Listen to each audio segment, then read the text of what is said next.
The painting you are about to see is one of the images that has raised the most questions in the history of art. Even more than 100 years after it was painted, art historians are still asking what this work could possibly mean. The person who created this piece never left an official interpretation. He did not even want to give it a fixed title at first. In fact, when it was first exhibited in 1903, instead of a name, Hugo Simberg left only a line, as if he wanted each viewer to find their own interpretation of the painting. And what is most incredible is that, even so, people connected with it in a powerful way. In 2006, this painting was voted the most beloved in Finland in a poll organized by the Atheneum Museum. Nearly 10,000 people voted for it, establishing it as the most cherished painting in the entire country. And that is where the central question of this video emerges. How can such an incomprehensible work become so deeply relatable? What did people see in this painting that turned it not only into a famous piece, but into the most important artwork in an entire country, and most importantly, without even knowing its meaning? To understand this painting, we first need to understand Hugo Simberg. Simberg was a Finnish painter associated with 19th century symbolism, an artistic movement we have talked about many times on this channel, but which can be summarized as a type of art that does not aim to represent reality as it appears, but rather as it is felt. Instead of showing concrete events, symbolist artists worked with open, ambiguous images that suggest emotions, ideas, or states of mind.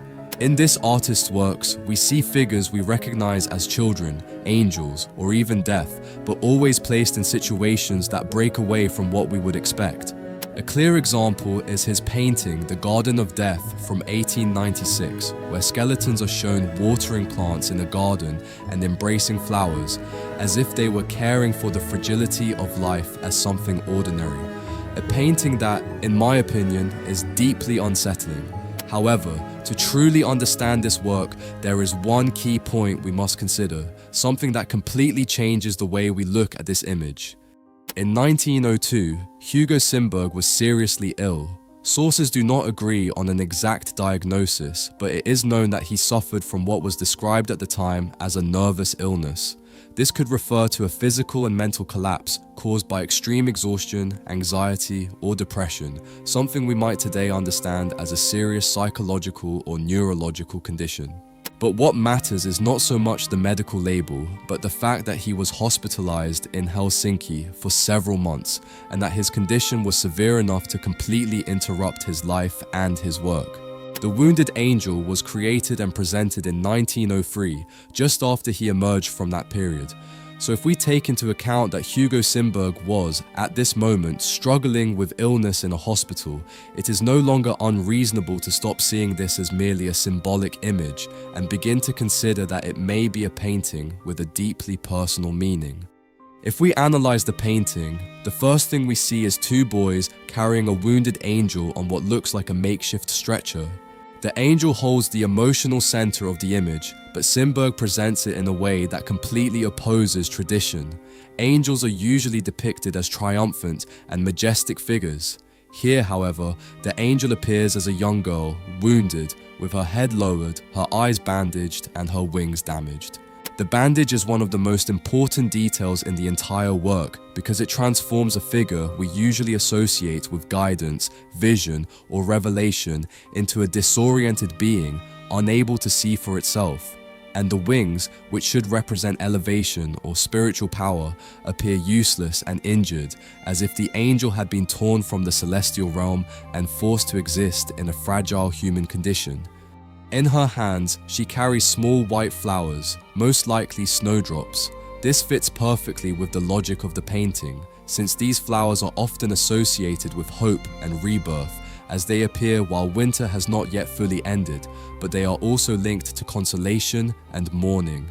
So rather than being a simple decorative element, these flowers seem to summarize the state of the angel. She is wounded but not destroyed, carrying something that still symbolizes life.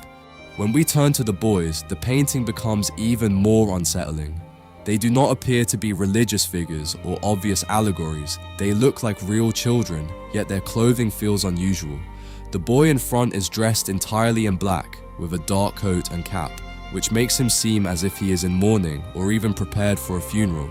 The boy in the back, on the other hand, is not dressed in black, but his expression sets him apart. His gaze is not directed at the angel or at the path ahead. He looks directly at us. That direct gaze breaks the isolation of the scene and forces us into it. We stop being mere observers and become part of what is happening.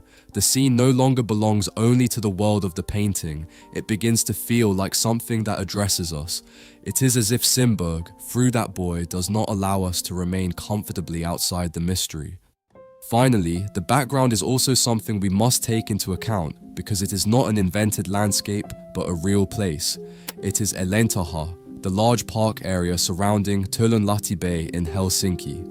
In Simberg's time, this was a place for walking, but it was also surrounded by medical and charitable institutions. Among them was the Deaconess Institute, where Simberg himself had been recovering just months before painting the work, along with other institutions dedicated to caring for people with physical disabilities, including children who had lost their sight or had been born blind. So this landscape is not imaginary, but a place he personally knew, where he witnessed care, convalescence, and the fragility of children with his own eyes.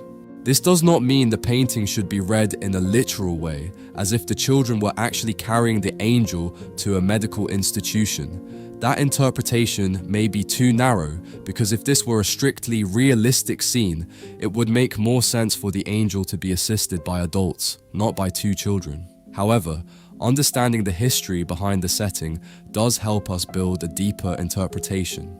When we bring all these elements together, the blind and wounded angel, the boy dressed in mourning, the direct gaze toward the viewer, and the real landscape connected to places of care, the painting begins to open in multiple directions at once. It can be interpreted as an image of wounded innocence. It can be read as a vision of damaged faith. It can even be seen, in light of Simberg's illness, as a kind of indirect self-portrait where he did not paint his face, but his condition after what he had gone through. But before we go deeper into what this painting might actually mean, I would like to remind you that if you would like to have this work in your own collection, you can now buy it from our website. The video you are watching right now is a clear example of how you can turn your home into your own personal museum and collect the artworks you love most. Shipping is free worldwide, and by purchasing from the store, you would be supporting me enormously and helping me continue creating videos like this every single week. I will leave the link in the description so you can place your order once you finish watching this video. Now, let us continue. As I mentioned at the beginning of this video, in 2006, The Wounded Angel was chosen by public vote as the most beloved painting in Finland in the Maailmantaulu campaign organized by the Atheneum Museum. Nearly 10,000 people participated in that vote, and Simberg's painting took first place. And yet, the contradiction remains. It is one of the most loved paintings in Finland, but it still has no definitive interpretation. In fact, one of the reasons it has endured so strongly in the collective imagination is precisely because its meaning has never been fully closed.